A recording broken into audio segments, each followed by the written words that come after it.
New at 6. As we start a new year, it's all about looking into the future. The vision for Hampton Roads has changed over the years. But one look at the past and you'll see some similarities. Philip Townsend takes us into the 13 News Now vault.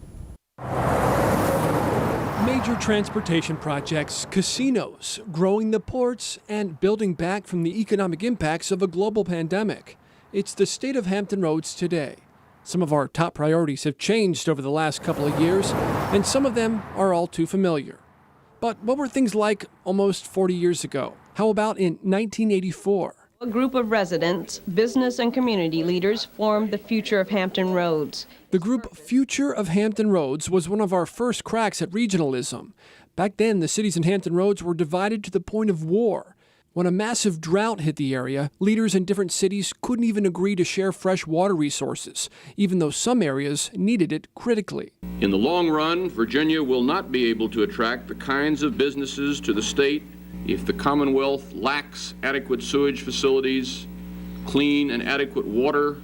Just forming the group and coming together like this in 1984 was a big step forward for Hampton Roads' future. Today, our neighboring cities, for the most part, get along. Enough to have a long-term vision for the future together, and one that involves a shared threat.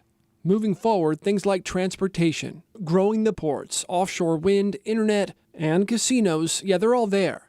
But it's finding a way to combat climate change, specifically sea level rise, that's brought us together like never before. Groups in every sector in all cities continually meeting to find solutions.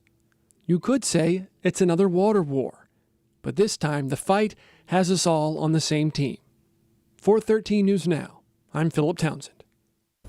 And last month, Governor-elect Glenn Youngkin announced he wants Virginia out of the regional greenhouse gas initiative, calling it a bad deal. But Republican lawmakers in Richmond have proposed legislation that would create an alternative flood relief fund.